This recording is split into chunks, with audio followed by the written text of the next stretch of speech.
मैं एक ऐसे स्पॉट पे खड़ा हूँ जहाँ पे मेरी एक तरफ एक हेरिटेज सिंबल है, जो वो वहाँ ऊपर से बागे बहु फोर्ट का जो वॉल है वो आपको दिखाई दे रही है। ये एक हेरिटेज सिंबल है। और मेरी दूसरी ओर एक प्लेस ऑफ रिलीजियस इम्पोर्टेंस है जो मेरी दाईं ओर है, जिसे हम हर की पौड़ी कहते हैं, जहाँ पे टेम्पल्स की एक छोटी सी कॉन्ग्लोमरेशन है और रिलीजियस इंपॉर्टेंस रखती है, और ये तवी बेड के ऊपर है। और मेरे पीछे एग्जैक्टली मेरे पीछे अगर आपकी नज़र जाए तो वहाँ सामने एक राउंड स्ट्रक्चर दिख रहा है कंक्रीट का, जो एक बहुत ही इम्पॉर्टेंट स्ट्रक्चर है, जिसकी एक बहुत ही एंशियंट इम्पॉर्टेंस है इसकी। इस वेल को पुराने ज़माने में महाराजाओं के टाइम पे टनने वाली खुई, दैट मीन्स कि टींडों वाली खुई, क्योंकि this was the first well जिसके ऊपर पुलिस लगाई गई थी, और उन पुलिस के ऊपर डब्बे घूमते थे और पानी निकाला जाता था। महाराजाओं के वक्त से ये जो वेल है यहाँ पे इस्टेब्लिश्ड है। लेकिन आज ये इस वेल को कंक्रीट से पूरा कंस्ट्रक्ट कर दिया गया है। इसकी जो बेस है ऊपर से, उसको जाली से बंद कर दिया गया है, और इसके एडजेसेंट पे एक टेंपल जो है कंस्ट्रक्ट किया गया है। इम्पॉर्टेंस इस वेल की ये है, जो यहाँ के रहने वाले लोग, आसपास के रहने वाले लोग बताते हैं कि इसे टनने वाली खुई, डोगरी में इसको टनने वाली खुई बोलते थे। ये एक इम्पॉर्टेंट खुई इसलिए थी, ये इम्पॉर्टेंट वेल इसलिए थी क्योंकि जब यहाँ पे हमारे शहर में, अर्स्टवाइल स्टेट में, और उस वक्त जब महाराजास का टाइम था, जब पीएचई का इतना नेटवर्क नहीं था, पानी की इतनी सहूलियत नहीं थी, उस वक्त ये वेल जो है, ये वेल एक बड़ा इंपॉर्टेंट फीचर सर्व करती थी। क्योंकि एंटायर सिटी जो उस वक्त, अगर आप देख सकते हैं इस तवी के बेड से बाहर आपको स्ट्रक्चर्स दिख रहे हैं, कंक्रीट स्ट्रक्चर्स दिख रहे हैं, वो सिटी के स्ट्रक्चर्स हैं। और जम्मू सिटी पूरा उस छोटे से टिब्बे के ऊपर था।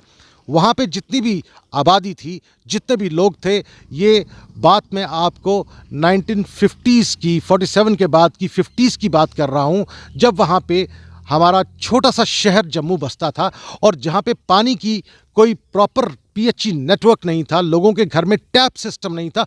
उस वक्त ये जो खुई है मेरे पीछे है, ये बहुत इंपॉर्टेंट पर्पस सर्व करती थी। वहाँ से लोग तवी को क्रॉस करके पैदल सर पर घड़े उठाकर यहाँ तक आते थे। इस खुई में पानी भरते थे, ठंडा पानी हुआ करता था। उस पानी को लेकर वो अपने घरों में जाया करते थे, और ये एक इम्पॉर्टेंट फीचर था, डेली रूटीन फीचर था जम्मू वासियों का उस वक़्त का, जब हमारे यहाँ पे पीएचई का नेटवर्क नहीं था। दूसरी इम्पॉर्टेंस बात इस वेल की मैं आपको ये बताना चाहता हूँ कि अब इस वक़्त ऐसे कोई भी आपको शहर में वो नायाब चीज़ें बेचने वाले नहीं मिलेंगे, जिनमें से एक मलाई बर्फ़ बेचने वाले आते थे। एक लकड़ी का डब्बा हुआ करता था, उस लकड़ी के डब्बे के बीच में एक गोल गर्म कपड़े का राउंड हुआ करता था, और उस राउंड के बीच में आइसक्रीम जो थी वो रखी गई होती थी। वो आइसक्रीम खोए की बनती थी और दूध की बनती थी, और वो सबसे एक स्वीटनर चीज़ होती थी, जो लोगों के घर घर तक बेचने के लिए यहाँ से लोग लेके जाते थे। क्यों लेके जाते थे? क्योंकि इसी खुई का पानी बहुत ठंडा हुआ करता था, फ्रिजिड वाटर हुआ करता था, कोल्ड वाटर हुआ करता था, और उस पानी में ये लोग, यहाँ के लोग जो आसपास रहने वाले थे, जो वो मलाई बर्फ़ बेचते थे, वो इस खुई में से उस मलाई बर्फ़ को जमाते थे, और फिर उन लकड़ियों के डब्बों में रख के, अपने सिर पर रख के शहर में पहुंचते थे, और घरों घरों में वो चीज़ बेचते थे, और बच्चे बड़े चाव से उस चीज़ को खाते थे। आज वो चीज़ ऑलमोस्ट ऑब्सोलीट हो गई है। कभी कभार आपको नज़र आएगी, और आवाज़ भी आपको मोहल्ले में दिखाई देगी मलाई बर्फ़ बेचने वाले की। उस मलाई बर्फ़ बेचने वाले की मैं इंपॉर्टेंस बात आपको ये बता रहा हूँ, क्योंकि उनकी जो मलाई बर्फ़ जो बनती थी, वो इस खुई से बनकर तैयार होती थी, इस वेल से बनकर तैयार होती थी, जो उस वक़्त इस तरह से कंस्ट्रक्टेड कंक्रीट स्ट्रक्चर नहीं था, लेकिन एक कच्चा कुआं था, जिसके ऊपर इस वक्त आपको दो पुलिस नज़र आ रही हैं। उन पुलिस के साथ रस्सियां हुआ करती थी, लेकिन इसके ऊपर एक व्हील हुआ करता था। उन व्हील्स के साथ डब्बे बांधे गए जाते थे, और डब्बे इंपॉर्टेंटली जिन्हें हम पीपे कहते हैं, जिनमें आजकल हमारे कमर्शियल एक्टिविटी में तेल आता है और डिफरेंट घी आता है, वो डब्बे वहाँ पे उसके ऊपर व्हील के ऊपर बांधे हुए होते थे, और वो डब्बे पानी को ऊपर लाते थे और लोग उन पानी को भर के, शहर के लोग, जवान लड़के, औरतें, मर्द अपने अपने घर का पानी 2-2 घड़े यहाँ से भरकर वहाँ से नीचे उतरकर तवी को क्रॉस करके उस पुराने जम्मू की तरफ, जो उस वक़्त बहुत छोटा सा शहर था, एक टिब्बे पे बसा हुआ शहर था जम्मू, वहाँ तक पानी पहुँचाया करते थे अपने घरों की ज़रूरतों के लिए। ये इम्पोर्टेंस है यहाँ की, और ये हमारा एक सबसे इम्पॉर्टेंट हेरिटेज स्ट्रक्चर है। अच्छी बात यह है कि जैसे हम कहते हैं कि बहुत से स्ट्रक्चर्स जो हैं वो जो हेरिटेज इंपॉर्टेंस को लेके थे, वो इस वक्त ख़त्म हो गए हैं, ऑब्सोलीट होते जा रहे हैं, ऑब्लिवियन में चले गए हैं। लेकिन इस स्ट्रक्चर की खासियत ये है कि किसी तरह से भी इस स्ट्रक्चर को बचा लिया गया है as a heritage importance of our Jammu reason.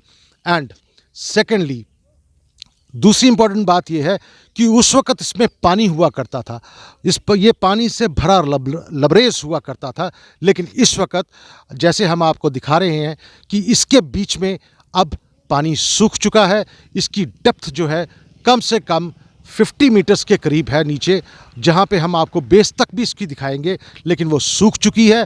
अब पानी इसमें नहीं रहता, लेकिन इसको एक इम्पॉर्टेंट हेरिटेज स्ट्रक्चर की तरह बचा लिया गया है, बच गया हुआ है, ताकि आने वाली जनरेशन्स को हम आप सब ये बता सकें कि हमारे जम्मू रीजन में कौन से ऐसे हेरिटेज स्ट्रक्चर्स थे जो एंशिएंट थे, पुराने थे और एक हेरिटेज इंपॉर्टेंस के थे। इसके साथ जुड़ती हुई एक बात और बहुत इम्पॉर्टेंट है, क्योंकि जैसे हमने आपको अपने कैमरे में दिखाया कि हमारे ऊंचाई पे वहाँ पे बाहु फोर्ट की दीवार जो है वो सामने दिखाई दे रही है, और ये हमारे पुराना हेरिटेज स्ट्रक्चर है, एक महल है जो पुराने हमारे हरि सिंह जी के वक़्त के, महाराजा हरि सिंह और उनसे पुराने जो राजे थे उनके वजह से, उनके टाइम से ये स्ट्रक्चर मौजूद है, जिसकी बहुत बड़ी इंपॉर्टेंस है। यहाँ से भी जो लोग हुआ करते थे, जो उनके राजकीय लोग थे या दूसरी जनता जो थी, वो यहाँ से उतर के नीचे अपने रास्तों को ढूंढती हुई, इस पहाड़ को काटती हुई नीचे रास्तों को ढूंढती हुई इस खुई तक आते थे, और यहाँ से ये पानी लेकर ऊपर जाते थे। और क्योंकि इतनी ऊंचाई पर तो पानी का सवाल ही नहीं उठता था आना, और दूसरी बात है तवी तो हमारे साथ इस पूरे शहर के बीच में से निकलती है, लेकिन तवी का पानी उस वक़्त पीने लायक था और लोग पीते थे पानी। लेकिन इस पर्टिकुलर वेल की इम्पोर्टेंस ये है क्योंकि इसका पानी बहुत मीठा और ठंडा हुआ करता था, और लोग प्रेफर करते थे, क्योंकि जम्मू का शहर जो उस वक़्त बहुत छोटा था, पॉपुलेशन बहुत कम थी, तो लोग वहाँ से कम मीलों दूर चलकर इस वेल तक आते थे, जिसे टनने वाली खुई कहते हैं। यहाँ से पानी भर के अपने घरों को ले जाते थे। और लाइकवाइज जैसे मैंने आपसे कहा कि राजाओं की जो जनता थी या जो उनके राजकीय लोग थे जो इस महल में रहते थे, इस फोर्ट में रहते थे, उनकी पानी की ज़रूरत भी जो थी वो या तो तवी से पूरी होती थी या नाली खुई है उससे कंप्लीट होती थी उनकी ज़रूरत पानी की। तो ये एक इम्पॉर्टेंट हेरिटेज स्ट्रक्चर हमारे जम्मू रीजन में आज भी मौजूद है, और हमें इसका फ़ख्र होना चाहिए। इस वक्त जुड़े हैं कुछ भाई लोग जो आज़मगढ़ यूपी से आए हैं और जो जम्मू में साइट सीइंग के लिए बाहर निकले हैं। वो प्रेजेंटली इस वक्त इस जगह पे हैं जिसे हम एक हर की पौड़ी बोलते हैं, वहाँ पे आए हैं ये साइट सीइंग के लिए। हम इनसे जानना चाहेंगे कि इन्होंने जम्मू में कौन कौन से ऐसे हेरिटेज साइट्स देखे और इनका क्या इन्होंने महसूस किया जम्मू में इन हेरिटेज साइट्स को लेके या डिफरेंट रिलीजियस प्लेसेस को लेके। भाई साहब, आपका नाम? संतोष सोनी जी, आप जम्मू में आए हैं। हाँ जी। आज़मगढ़ यूपी से आए हैं। आपने जम्मू में 2-4 जगह घूमे हैं, कैसा महसूस किया आपने? कौन कौन सी जगहों को देखा और क्या आपने फील किया? काफ़ी अच्छा लग रहा है यहाँ पे। हम लोग आजमगढ़ से आए हैं जी। और हमें जाना है गुलमर्ग कश्मीर में, और जम्मू में स्टे किया। अभी आज जा नहीं सकते तो आज हम यहाँ का लोकल साइट सीन कर रहे हैं जी। और यहाँ पे हमने भी ये अपना एनिमल पार्क जो देखा है अभी जी, चिड़ियाघर और मंदिर ये अपना काली माता मंदिर, और यहाँ पे आए हैं ये अपना हर की पौड़ी, ये छोटी गंगा बोलते हैं इसको, जी हरिद्वार की छोटी गंगा। जी ये हमारा आखिरी है। और जम्मू में जो एक पीछे मंदिर है, नाम याद नहीं आ रहा, बड़ा मंदिर है जम्मू का, रघुनाथ मंदिर जी। अब वहाँ होटल है हमारा, उसी के पीछे मंदिर है, वहाँ जाके दर्शन करेंगे जी वही हमारा आखिरी है। उसके बाद हम सुबह 3 या 4 बजे जी 3 या 4 बजे हम वहाँ निकलेंगे अपना कश्मीर के लिए, गुलमर्ग वगैरह, हाँ वहाँ साइट सीन के लिए तो जी निकलेंगे। कैसा आपने फील किया, मतलब जो जम्मू के आपने जो ये साइट्स देखी हैं, जैसे हर की पौड़ी की बात की आपने, ये बाहू फोर्ट के काली मंदिर की, महाकाली माता की के बारे में आपने बात की, कैसा फील किया, क्या देखा आपने, क्या आपको अच्छा लगा इन चीज़ों ये को? काफ़ी अच्छा है, काफ़ी शांति है, शांति प्रिय एरिया है काफ़ी, जी। बहुत अच्छा है और ठंडा भी है बहुत। और दोबारा भी आना चाहेंगे यहाँ पे? दोबारा बिल्कुल बिल्कुल दोबारा आएंगे जी। आपका शुभ नाम? प्रकाश गुप्ता जी, आप भी आजमगढ़ यूपी से हैं, भाई साहब के साथ ही हैं, तो आपने भी सब जगह घूमे हैं, देख कर आए हैं, कैसा महसूस किया आपने? बहुत अच्छा लगा। बहुत अच्छा लगा। क्या मतलब जैसे ये हर की पौड़ी में आपने दर्शन किया आके, यहाँ पे जैसे छोटी गंगा हम कहते हैं, तभी हमारे साथ में बहती है, बहुत इंपॉर्टेंट एक रिवर है हमारी वहाँ की। उसके अलावा आपने जम्मू में क्या क्या और देखा? बस जो मामा हमारे देखे हम भी देखे साथ वो भी में। आपने सब कुछ देखा, तो आपको महसूस अच्छा लगा? अच्छा लगा। वापस कभी आने का मूड नहीं, करेगा यहाँ पे? बिल्कुल बिल्कुल यहाँ आते पे हैं हम हम लोग। थोड़ा नहाने के पर्पज से आए थे, लेकिन अभी थोड़ा मौसम ज़्यादा शाम का टाइम हो गया जी। तो ठंड लग सकती है, बीमार पड़ सकते हैं, इस वजह से हमारा थोड़ा मन हट गया है। हट बाकी गया। दर्शन हमने कर लिया है जी। हाँ, बाकी अब तो क्या यहाँ से आप वैष्णो देवी जाना चाहेंगे? वैष्णो देवी हम हो चुके हैं पहले ही, जी। और अभी वापसी हम 5 या 6 तारीख को जब वापसी जाएंगे तो कटरा जाएंगे, वैष्णो देवी माता के दर्शन भी करेंगे। ये एक हेरिटेज इम्पोर्टेंस की बात आप तक पहुंचाने के साथ साथ हम आपसे ये भी वादा करते हैं कि हम जम्मू रीजन में आगे पीछे जितने भी हेरिटेज स्ट्रक्चर्स हैं जो या तो एब्सोलीट हो गए हैं या ऑब्लिवियन में चले गए हैं या फिर उनके कोई अवशेष बचे हैं, वो हम आप तक लाते रहेंगे, आपको दिखाते रहेंगे, ताकि हमारे जम्मू रीजन में कौन कौन सी हेरिटेज इम्पोर्टेंस की चीज़ें आज भी मौजूद हैं और बहुत देर तक मौजूद रहने वाली हैं, और उनमें से कितने हेरिटेज स्ट्रक्चर्स की को ज़रूरत है एडमिनिस्ट्रेशन की तरफ से ध्यान देने की, वो भी हम आप तक पहुंचाते रहेंगे और पहुंचाते रहेंगे उनके बारे में छोटी छोटी कहानियां जो आपके जहन में रहें और हमारी आने वाली जनरेशन्स के लिए वो कैमरा में कैद उनकी नॉलेज के लिए रहें, और ताकि